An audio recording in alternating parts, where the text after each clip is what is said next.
avanzan los ejércitos y van conquistando posiciones y van desarrollando estrategias y a veces hasta ganan el juego. El problema es que las batallas son sin fin, en la vida como en la literatura, pero en letrero, valientemente las libramos. Bienvenidos. Comenzamos. La dicha es mucha, es cierto, pero la lucha es más. Así las batallas con demonios internos y externos que libra Antonio Skármeta en su literatura y en nuestra entrevista central.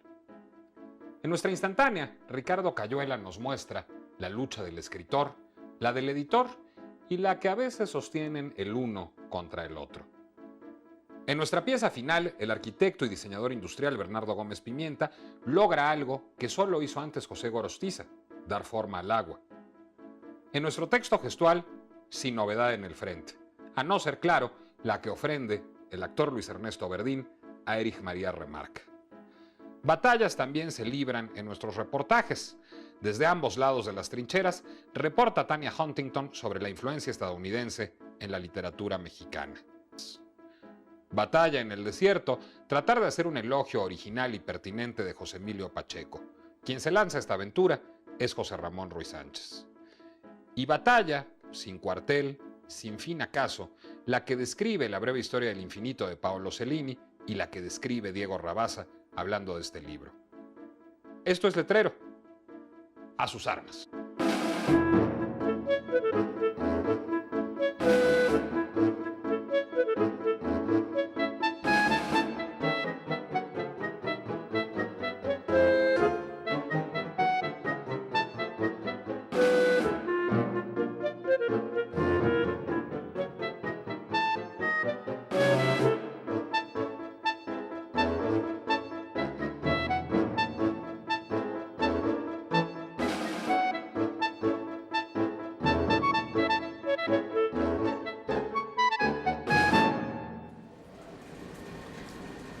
Buenas tardes, señores. Se preguntarán qué es lo que estamos haciendo aquí frente a ustedes el día de hoy. Como todos ustedes saben, el día de ayer falleció el señor Tornillo, director general de la empresa Tornimex, y nosotros somos sus parientes más cercanos y hemos heredado esta empresa. Les presento a Diego Rabasa, yo soy José Ramón Ruiz Sánchez y debido a nuestra inexperiencia en el ramo metalmecánico, hemos decidido dar un levísimo viraje a la compañía.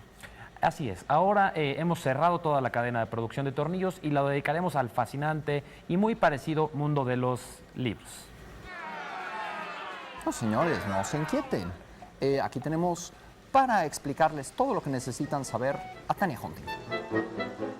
El malinchismo se refiere a una traición, específicamente aquellos servicios de traducción prestados por Doña Marina a su amante, Hernán Cortés, durante la conquista. Ahora que aquel imperio español ha sido reemplazado por otro mucho más cercano, se usa generalmente el término para referirse a los que han sacrificado la cultura mexicana por la gringa. El auge de los Estados Unidos comenzó a través de un éxito bélico, al haber ganado, junto con los aliados, la Segunda Guerra Mundial. Como era de esperarse, luego el leviatán del capitalismo y de la cultura pop comenzó a infiltrarse aquí, no solo a través de la versión de Hiedra Venenosa, cantada por los rebeldes del rock, donde Poison Ivy se transforma genialmente en Nadie Sabe, sino también por el lado literario. Pero ¿es Rulfo un malinchista por haberse inspirado en un cuento de William Faulkner, Una rosa para Emilia, a la hora de escribir la mexicanísima Pedro Páramo? Una de las grandes maravillas de las lecturas y los intertextos es que no respetan ni deben respetar las fronteras entre un país y otro, o un idioma y otro. Luego está la reflexión sobre el reemplazo de costumbres mexicanas con productos estadounidenses que hace José Emilio Pacheco en Las batallas en el desierto, novela escrita en el 81, pero desarrollada en el 48, donde la familia del joven narrador pierde todo cuando su fábrica de jabón no puede competir contra los nuevos detergentes que entran al mercado. Y sin embargo, Carlos no puede resistir enamorarse de los modernos sándwiches, que no enchiladas, llamados platos voladores, que prepara la madre de su amigo Jim, Mariana, una mexicana que se casó y fue abandonado por un estadounidense, cuyo nombre parece derivarse del de la Malinche. Luego tenemos el estilo de La Onda, el movimiento literario estelarizado por José Agustín, que nace a mediados de los 60 y maneja tópicos indiscutiblemente estadounidenses, principalmente sex, drugs y rock and roll, con tal de hacerle guerra contracultural al régimen del PRI. Finalmente, el autor Carlos Fuentes explora en La frontera de cristal la problemática de dos países desiguales pero inextricablemente unidos ya, como si fueran no gemelos, sino mellizos siameses compartiendo algunos de sus órganos vitales. México es un país que, como Irlanda o la antigua Checoslovaquia, se ubica en la sombra de un imperio. No hay manera de que eso no afecte a una cultura, por rica y milenaria que sea. Conservar la soberanía bajo esas circunstancias es todo un reto. Aplicar la literatura fantástica al tema de un país destrozado por la guerra civil, como hizo Rulfo, inspirado en Faulkner. Narrar el momento preciso del embelezamiento mexicano con el auge del capitalismo, con todo y consecuencias trágicas, como hizo Pacheco. Combatir a un régimen haciendo libros que rehuyen de los grandes temas nacionales, pero cuyo lenguaje es intraduciblemente chilango, como hizo Agustín. Crear una tensión sexual entre un mexicano obrero que lava los vidrios y la ejecutiva neoyorquina que trabaja del otro lado, como hizo Fuentes. En ningún caso encontramos a traidores, sino más bien miembros de la resistencia de la literatura mexicana.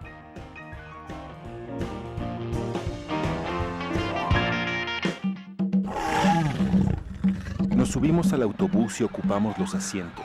En este momento puede producirse una colisión entre dos culturas, un choque, un conflicto. Esto sucederá si el pasajero es un forastero que no conoce África. Alguien así empezará a removerse en el asiento o a mirar en todas direcciones y a preguntar: ¿cuándo arrancará el autobús? ¿Cómo que cuándo?, le contestará asombrado el conductor. Cuando se reúna tanta gente que lo llene del todo.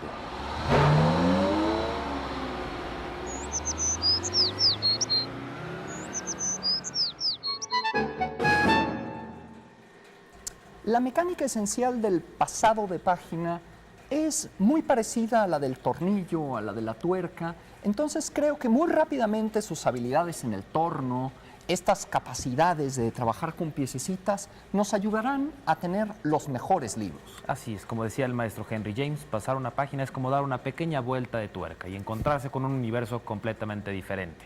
Y bueno, así como el tornillo es la pieza fundamental sobre la que se cimenta cualquier construcción, José Emilio Pacheco es uno de los escritores que cimentan la literatura mexicana contemporánea. Y para adentrarlos un poquito en ese fascinante mundo, vean esto que nos ha preparado el director comercial José Ramón Ruiz Sánchez. Creo que hay pocos escritores tan leídos en México como José Emilio Pacheco. No solo tan leídos, sino tan felizmente recordados. Hay algo en las batallas en el desierto que crea una impronta inextinguible. Sin embargo, conforme uno se aleja de esa excepción casi milagrosa a los libros de lectura obligada, Pacheco revela otros gozos. No solamente los cuentos del principio del placer, donde la narrativa de fantasmas se enfrenta con el recuerdo del primer amor, que al final es otro fantasma, creando uno de los diálogos más hermosos de nuestra narrativa. No solamente la compleja y ambiciosa novela Morirás lejos, que refleja diferentes planos temporales, el nazi y el del historiador judío y célebre traidor, Flavio Josefo. No solamente las decenas de traducciones inolvidables de todo tipo de tradiciones, de la antología palatina a T.S. Eliot, a Walter Benjamin, a Samuel Beckett. No solamente los cientos de artículos que constituyen la columna vertebral del periodismo literario mexicano en la segunda mitad del siglo XX, recordatorios, celebraciones y duelos, encuentros imposibles, historias alternativas, brillantísimas teorías. No solamente en alguna de las anteriores, ni en todas las anteriores, sino sobre todo en el centro de su quehacer, en el diálogo más íntimo que plantea con el mundo y con los libros, y con el mundo a través de los libros, en su poesía. Hoy solo citaré La Edad de las Tinieblas, la colección de 50 poemas en prosa que se publicó el año pasado.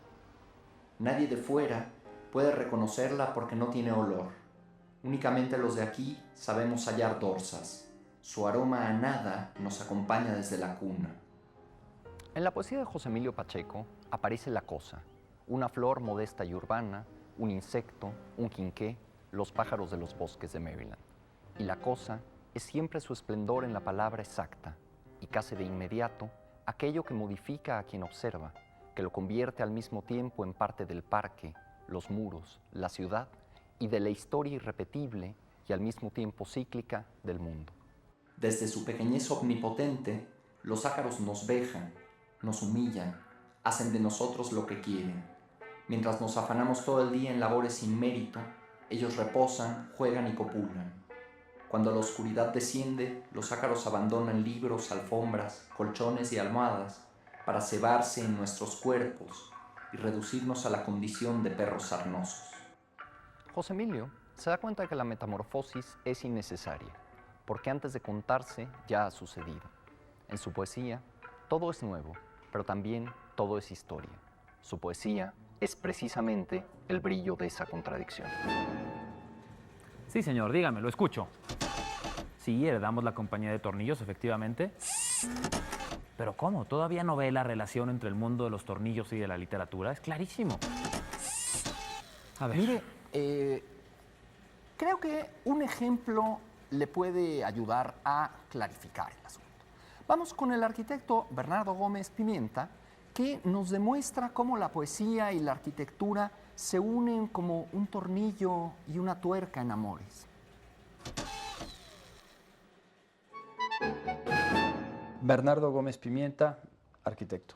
Me comentan que les gustaría, a partir de un fragmento de Muerte sin fin de Gorostiza, que es uno de los poemas importantes, digamos, del siglo XX, tener una representación que podría ser tridimensional del poema, ¿no? Entonces, me entusiasma muchísimo la idea de poder hacer este experimento, porque la verdad que nunca lo había hecho. El problema de tomar un texto y de transferirlo a 3 dimensiones siempre es dificultosa, ¿no? Porque obviamente que no puedes transferir la riqueza del vocabulario o muchas de las complejidades del vocabulario en una pieza tridimensional.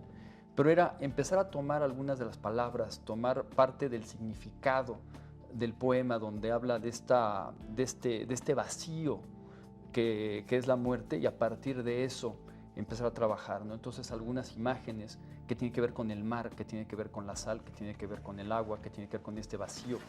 Y de una manera arquitectónica también, cuando tienes un vacío y lo llenas con agua, pues se convierte en un elemento sólido, un elemento que podría ser incluso arquitectónico. Entonces algunas palabras del mármol, del blanco, las esquirlas, ¿no? Entonces esquirlas te da esta idea de sacar pedazos de un volumen, ¿no? De una masa, y esto te hace esta sensación que da el poema de vacío. Entonces empecé a hacer unos croquis, porque siempre llevo mi cuaderno con mi lapicero. Entonces pues empezar a hacer croquis, ¿no? Con unas primeras ideas de qué pasaba si placa o bloque se empezaba a tener algunas oquedades. Entonces aquí ya empezaba a llegar en este cuadrado, un cuadrado de 45 por 45, donde una sección de esfera de 45 centímetros se mete en el bloque y deja la huella, donde no está al centro, porque también estoy tratando de qué pasaba si estaba esta esfera justo al centro del bloque. Entonces aquí la desfaso un poco, y eso también empieza a dar una serie de líneas curvas en los bordes que me parecen bastante atractivas. Pero lo que me parecía importante es que esta esfera o esta sección de esfera que va dejando la huella, que se pudiera llenar de agua, ¿no? Que el agua pudiera tomar forma.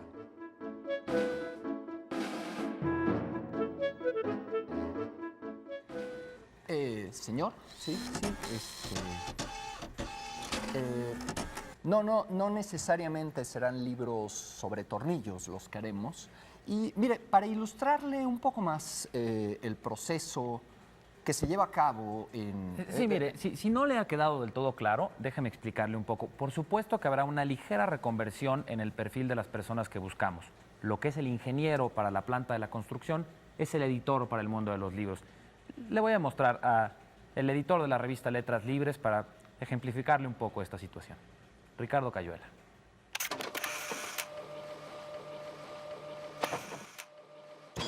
Yo soy Ricardo Cayuela Gale. Mi obra es muy pequeña, más bien me considero editor que escritor. Tengo 3 libros publicados solamente.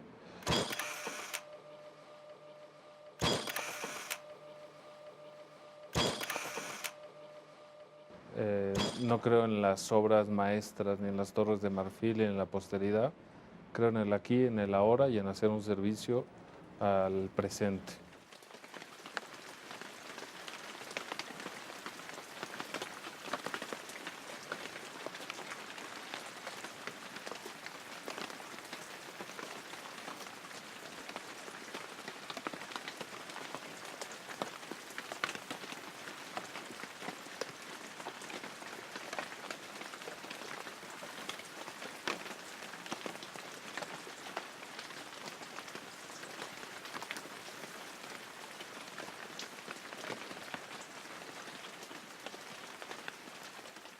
El ensayo te permite ir, venir, equivocarte, sumar tradiciones. Es un género, como decía Alfonso Reyes, el centauro de los géneros. Y en ese sentido me parece muy cómodo. No está ceñido por nada. Y además permite reflexiones desde la autobiografía, desde la experiencia cotidiana, y eso también se me hace muy rico. Y la entrevista porque se trata de buscar la empatía con el otro, y creo que esa es una cualidad de mi vida. Ya no digo de editor o de ensayista, sino en general.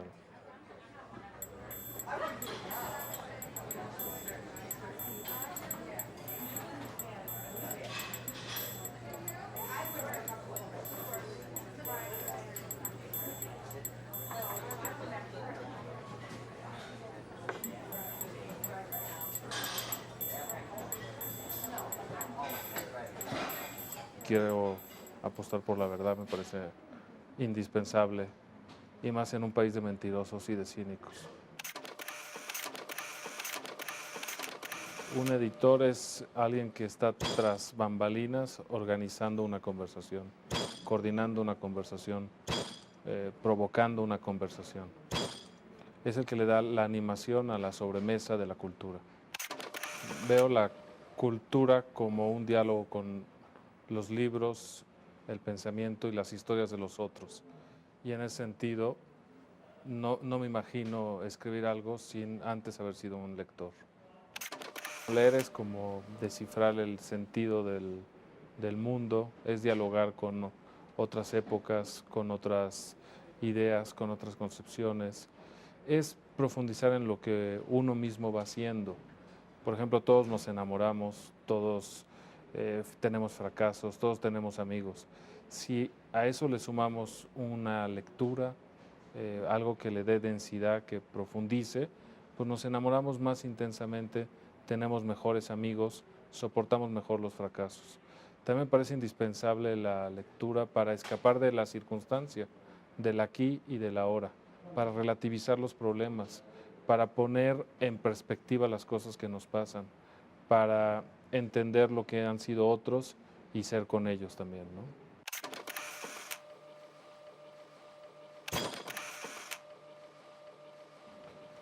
Pues no diría uno en concreto, pero en el verano, entre dejar la preparatoria y entrar a la universidad, leí En busca del tiempo perdido, y ese libro cambió mi vida. Curiosamente, releyendo Rayuela de Cortázar, descubrí que me sigue fascinando, pese a que es bastante adolescente. Me interesa mucho el siglo XVI, ciertamente. Quizá porque fue el siglo en que la humanidad se dio la mano por primera vez y pasó de historias locales a una historia universal.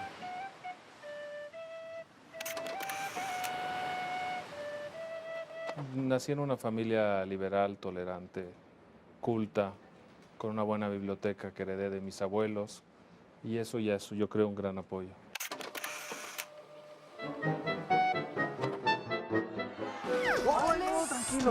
No es esa la manera, señores, de deshacernos del inventario. Yo creo que hay métodos más racionales, como la gente que se suscriba a la compra del enciclopedia. No, vamos ya a plan B, a lo del miedo divino, meterles ayuda trascendente porque no están mordiendo. Pero, bueno, miren, la literatura siempre ha contado con el beneplácito de los dioses, y vamos a oír a Diego Rabasa. Los griegos fueron, qué duda cabe, los precursores de lo que hoy en día conocemos como civilización occidental. Erigieron a la razón como un ente todopoderoso. A su vez, la estrecha relación que mantenían con la divinidad les permitía atisbar que existía, además del mundo del pensamiento, la técnica y la ciencia, otra esfera de conocimiento. Un conocimiento que no tenía que ver con las leyes que rigen el mundo y a los mortales. Un conocimiento que se adquiere de inmediato, de golpe, como una epifanía que nos comunica un secreto. El conocimiento divino, la posesión. No son pocos los que piensan que más que una Biblia, en los cuartos de hotel en el mundo occidental deberían de tener las obras de Homero, en cuyas páginas se extiende ese conocimiento revelado, como lo llama el físico Jorge Wagensberg.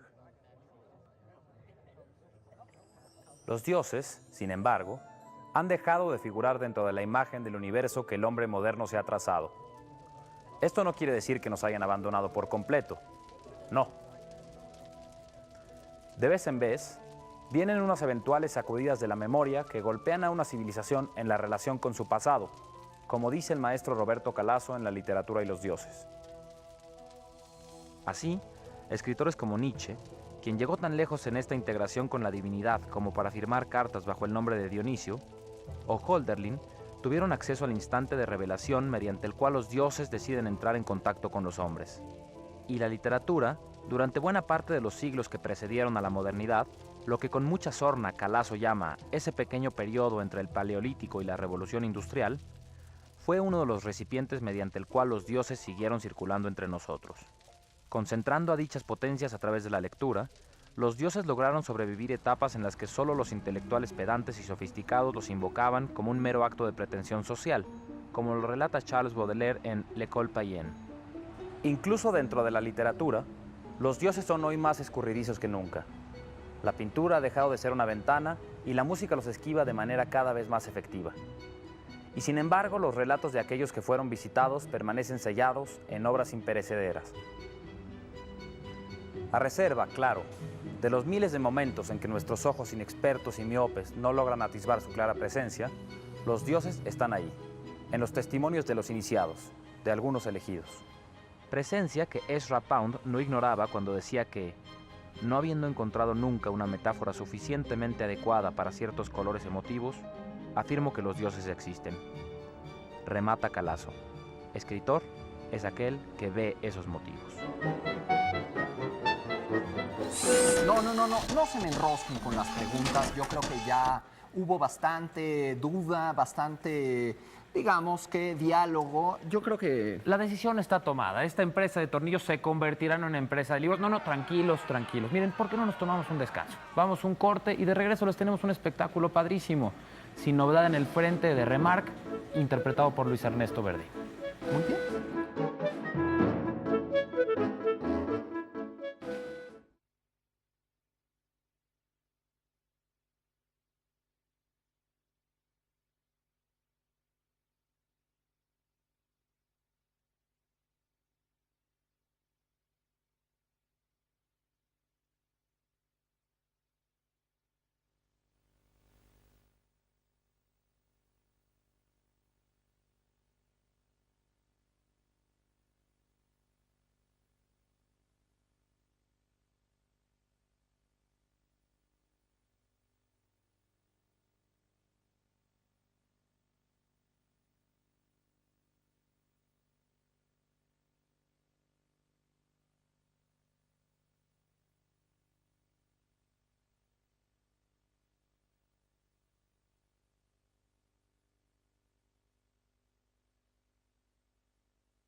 política las batallas son públicas, pero en literatura las batallas son íntimas, uno a uno, el escritor contra el lector.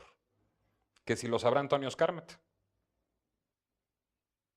Me gustaría centrarme en la charla de hoy en algo que has hecho con muchísimo éxito de muchas maneras diferentes, que es lo que estamos tratando de hacer hoy contigo, que es llevar escritores a la pantalla chica, a la pantalla grande. ¿Cómo encuentras esa fórmula mágica para que el escritor se convierta en un personaje de medios? Durante mucho tiempo hice un programa de televisión en Chile que se llamaba El Show de los Libros. Tal cual. Ya este mismo encabezamiento indicaba a dónde iba el asunto. O sea, presentar la literatura y los autores y sus vidas y sus procesos creativos de una manera que fuera evidente, nítida, clara, comunicativa, para que los telespectadores que tienen una oferta programática en infinitos canales pudieran sentir cierta familiaridad con el tema. Es decir, que la literatura, que suele ser algo ajeno en sus vidas, de pronto encontrara un pequeño espacio, una rendija en sus almas por la cual colarse. Creo que básicamente resulta si uno trata la literatura con familiaridad, que no sea un recinto de universitarios, de anaqueles de bibliotecas, sino rescatar aquello que hay de experiencia vital, común de la humanidad. Con esto puede ser que no se le haga justicia a algunos títulos más complejos que requieren exactamente una lectura atenta, pero la televisión o el espectáculo de televisión sobre un libro no puede en ningún caso reemplazar la lectura atenta de ese libro, pero lo que sí puede la televisión es incitar a la curiosidad. Sin duda. Ahora, esto que hiciste en la pantalla chica, también lo has hecho en la pantalla grande, ¿no? Creas libros que después se convierten con mucha fortuna en películas y siempre uno sale de una película escrita o basada en una novela de Antonio Skármeta con ganas de libros. ¿Crees que es lo mismo? ¿Es esa misma alegría? ¿Es la misma manera con la que te acercas a tus autores? Puede ser. A mí me produce mucho entusiasmo crear. Y cuando alguna obra mía, sea una novela o un cuento, o el texto de una canción, es llevada a otro medio, como el cine, el canto o el teatro, a mí me parece una experiencia muy excitante. Como autor, siento que una vez que he terminado una obra literaria, esta obra queda como un camino abierto, como un corazón latente, como una energía que puede potenciarse de otra manera. Entonces, cuando algún director de cine, de teatro o algún compositor se interesa en textos míos, tengo la discreción de abstenerme de opinar y de intervenir mucho en el trabajo de él. Le doy al director o a la directora la mayor libertad posible para que la energía que ha desencadenado en él o en ella mi obra se exprese libremente, se transforme en otra cosa. Esto de que la literatura sigue viviendo en otro género me produce placer. Una de las películas más famosas relacionadas con mi literatura es El cartero de Neruda. Y ahí, bueno, es mi admiración por Neruda, el placer de sus versos. Lo que intento expresar es la emoción que me produce a mí, a los espectadores, a la gente con la cual he convivido, esa poesía. Y yo creo que a lo mejor es ese el trabajo que tenemos los artistas, cualquiera que sea nuestro género, mantener el ángel de la creatividad, de la invención, viva en cualquier género que se nos ofrezca. Ahora, a pesar quizá, o gracias, nunca se sabe, a esta libertad, yo siento en las adaptaciones de obra tuya la andadura, la alegría, la admiración del libro. Y no sé si este mérito viene del hecho de que creas a estos personajes que se van volviendo un poco de bronce, ¿no? El escritor o la escritora, les das mucha vida, ¿no? Tienen ese brillo en los ojos, ¿no? Hay algunos colegas que consideran pasada de moda la expresión Latinoamérica como una literatura latinoamericana. Dudan ya la existencia, encuentran que eso es un poco arcaico, algo telúrico, y abogan más bien por una literatura de la globalidad. Yo creo que este acercamiento a la literatura, un poco irónico, algo socarrón, desmitificador, que tenemos en América Latina, deja una huella, una impronta, tanto en la poesía como en la narrativa. Es decir, somos tenemos una cierta cultura mestiza que nos permite jugar con las distintas culturas y desmitificar de modo amable todo aquello que la academia quiere consagrar de un modo estatuario. Entonces, creo que medios nuevos, como la televisión, por ejemplo, se prestan mucho para eso, para plantear la literatura como un juego. Puede ser absolutamente grave. Uno de mis poetas favoritos es un autor medieval, Jorge Manríquez, el autor de las coplas de la muerte del padre. Yo creo que puede ser perfectamente vigente un poeta como ese, porque la experiencia de la muerte no ha pasado de moda, puede ser absolutamente vigente y puede llegar a ser emocionante en un lenguaje contemporáneo. Y yo creo que esta es muy propio de Latinoamérica. Yo seguiría defendiendo la legitimidad de llamar a un autor latinoamericano en esta época de la globalidad, gracias a eso, a la mirada cazurra, mixta, mestiza, a poner acentos bastardos, sí, donde otros ponen una construcción más formal. Creo que eso sigue siendo un rasgo distintivo nuestro y yo creo que haces bien al observarlo en mi literatura, como yo lo observo en la literatura de otros colegas. Toda la alegría silenciosa de Sísifo está ahí. Su destino no le pertenece. Su roca es suya. Del mismo modo, el hombre absurdo, cuando contempla su tormento, hace callar a todos los ídolos.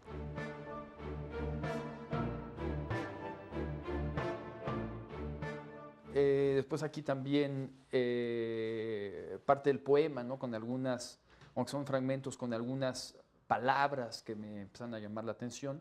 Y finalmente, cómo quedaba en axonométrico y después la fachada y el corte de la misma pieza, ¿no? Cómo podía ser y cómo podía ir funcionando. Y también otra cosa que era importante es que este bloque no descansara nada más sobre el piso o sobre la superficie, pero no me interesaba el tener una pieza separada, tenía que ser como un recorte, una rebaja dentro del mismo bloque, un remetimiento, un entrecalle que aligere un poco el mismo bloque.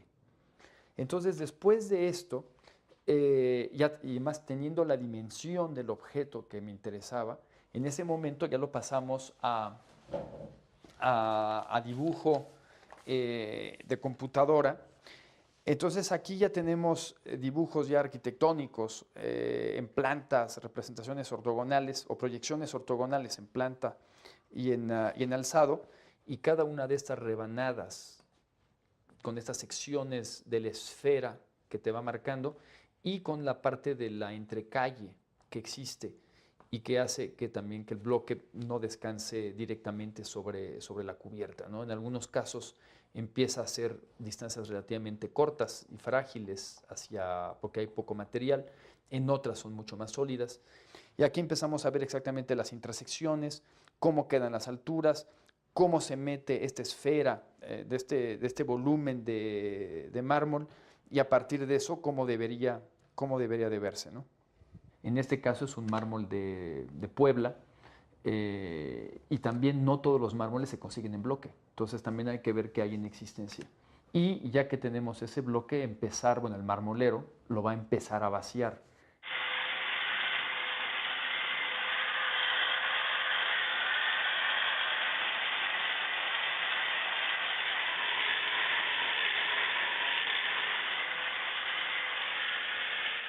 Y después, a partir de eso, ir midiendo para que correspondiera con lo que decían los planos, ¿no? Entonces era poner una regla y empezar a medir la profundidad y ver que la forma realmente empezara a funcionar.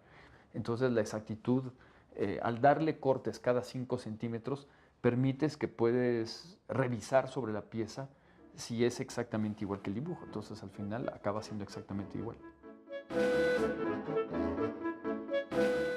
Y a veces algo estalla dentro de nosotros. Y a veces, sin que lo esperemos, se detona una explosión.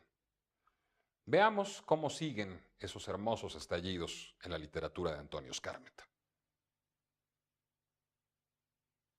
¿Dónde estás tú en la literatura chilena? ¿Cuál es tu mapa personal de la literatura chilena? No el académico. No, es muy... es una pregunta muy rara porque cada escritor se siente un mundo autónomo. Yo tengo una tremenda vinculación con la historia de mi pueblo. He tratado de hacer que en mi literatura latan más o menos al unísono el corazón de la gente y los que nos va pasando históricamente, que ha sido muy complicado y muy difícil en Chile, con mi propia experiencia personal. Intento construir un mundo de personajes donde se reflejen los sentimientos más íntimos míos, lo de mis héroes y antihéroes, y que sean de alguna manera expresión del tiempo que me toca vivir y de la gente con la cual he convivido. Pero es que un escritor no trabaja solamente con esta materia que es la realidad de su propia vida, sino que también trabaja con toda la cultura que ha heredado universal. Es decir, yo te puedo leer a un autor contemporáneo y estoy totalmente fascinado por el teatro clásico español. Claro. Es decir, mis héroes favoritos en la literatura provienen del teatro isabelino inglés, pero me gusta mucho también la literatura romántica española, ni qué decirte de algunos dramaturgos mexicanos. Entonces, un punto fuerte para caracterizar mi obra es la manera como he intentado y acaso logrado hacer que la fricción entre subcultura, entre experiencia cotidiana, entre espontaneidad y lo que podríamos llamar la gran cultura universal, al chocar, al fundirse, al recrearse, produzcan una doble frescura en que el clásico aparece bailando con pies más ligeros y al mismo tiempo la espontaneidad, que suele caer en el lugar común, que suele ser tan carente de gracia, y sea un poco iluminada por esta cultura sin ninguna pedantería. Pero si tú me insistieras en preguntarme cuál es tu lugar dentro de la literatura chilena, yo creo que mi lugar es el cuerpo físico que ocupo, no otra cosa. A la larga la literatura consiste básicamente en que el escritor, lo que produce un escritor, la obra, coincida con lo que tenía en su corazón. Esa es la base de la literatura, esta coincidencia. Y por lo tanto la técnica expresiva, al encontrar un estilo que haga fluido aquello que uno tiene en su inteligencia, en su corazón, en su sangre, y lo transforma en palabra, y el escritor mismo diga, logré esto, eso es lo esencial. El segundo momento de la literatura, el gran momento, es si el público, tus lectores, entonces enganchan, tienen empatía hacia eso y te dan entonces un lugar social como escritor. Ese es el segundo momento maravilloso. Y eso es lo que me interesa de la literatura. Ahora, les deseo suerte a todos los colegas que trabajan porque definirse por la creación en un mundo tan complejo como el contemporáneo es verdaderamente milagroso. Y yo admiro a los creadores tremendamente y su opción de vida. Claro. Hay nueva película que ahora vamos a ver en muy poco tiempo. El baile de la victoria. Así es. Es la novela que hizo Fernando Trueba de mi novela que tuvo el premio Planeta el año 2013. Estás contento con la película, obviamente. Yo feliz, ¿no? Es una película de un romanticismo y de un humor, de una ambición de contar, unas ganas, un impulso lírico. He visto la película 4 veces con público y tiene un efecto muy emocional en ellos. A ver, tranquilos, ya vamos a predicar con el ejemplo, para que vean que esto de vender un libro no es la situación más descabellada del mundo. Los libros son mercancía como cualquier otra, se regalan como pan caliente, todo el mundo tiene una mesa que cojea a alguien a quien darle un zape, se necesitan muchísimo. Se los arrebatan, es un negociazo, ya verán. ¿Qué es lo primero que tenemos que hacer para vender un producto? Conocer el producto. ¿Qué es este libro? Por ejemplo, La balada de Al Capone, Mafia y Capitalismo, del pensador alemán Hans Magnus Enzensberger. ¿Por qué es importante? ¿Por qué le puede servir a la gente tener este libro?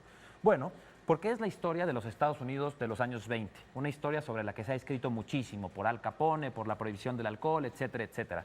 Pero bien mirado, es un análisis de cómo estas mafias, que se formaron a raíz de la prohibición del alcohol, no hacen sino obedecer la lógica capitalista de las grandes corporaciones transnacionales que tienen también subyugado y sometido a gran parte de la población del mundo en una miseria espantosa. Además, en México es de una importancia particular este libro porque podemos ver cómo se van generando estos pequeños cárteles alrededor del alcohol de manera muy similar a aquello que nos está azotando hoy en día en nuestro país. Es decir, el narcotráfico y, digamos, todos los negocios criminales paralelos no son un fenómeno aislado, corresponden a una lógica capitalista que se parece mucho a los modelos económicos que imperan en buena parte de las sociedades. La acumulación de bienes, el no ver al otro, el no seguir ningún otro interés que el propio a costa de lo que sea. Es decir, van a ver que es un ejercicio muy iluminador el de Hans Magnus Enzensberger. Eso es lo único que le tienen que decir a la gente, Exacto. Es muy sencillo. En 4 viajes de la línea del metro, Diego ha logrado una venta de 4 o 5 ejemplares. Es un negocio maravilloso. Yo traigo aquí uno de los libros favoritos de mi fallecido tío Tornillo, ¿no? Naciones Intelectuales, de Ignacio Sánchez Prado. Acaba de ser premiado por la Sociedad de Estudios Latinoamericanos, LASA, como el mejor libro sobre México del año. Es un libro sobre la formación de lo que podríamos llamar el Estado intelectual mexicano, desde la Constitución de 1917 hasta la muerte de Alfonso Reyes al final de los años 50. Y lo que tenemos en este libro es una enorme capacidad de hacer historia cultural. Más que hablar de otros libros, está hablando de escritores, de las alianzas entre filósofos, de la creación de instituciones como el Fondo de Cultura Económica, como el Colegio de México, el llamado Grupo Hiperión, y el tipo de reflexión que hacen Jorge Cuesta, Alfonso Reyes, Luis Villoro y toda una serie de intelectuales que a veces olvidamos, pero que resultan claves para entender México. Bueno, pues tan sencillo como eso. Eso nada más hay que aplicarlo a los 3,000 libros que tenemos en el inventario y tenemos un negocio súper rentable. Que el señor Tornillo parece que se está recuperando de su enfermedad. No, pero todo parece que pero, va a seguir. pero Editorial Tornillo sigue en marcha, no sigue se en preocupe. marcha. Muchas gracias.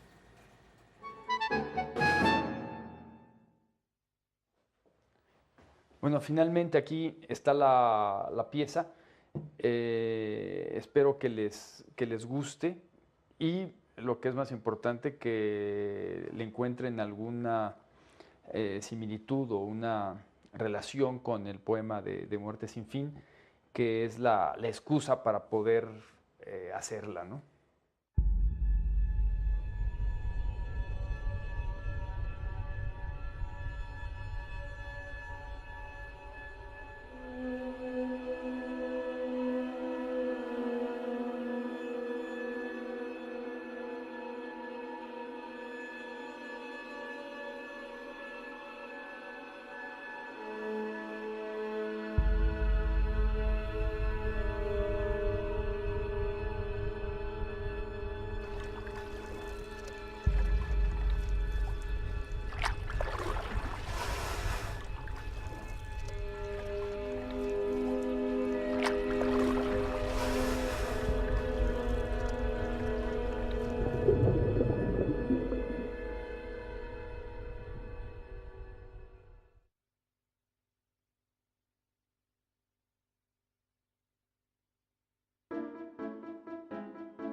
Hay días en que ya no queremos jugar. Hay días en que queremos abandonar la lucha. Hay días en que queremos retirar todas nuestras piezas del tablero. Pero nos equivocamos, porque aunque no lo queramos, la batalla, en la literatura como en la vida, sigue. Y no nos queda más remedio que seguir peleando. Esto fue Letrero. Muy buenas noches.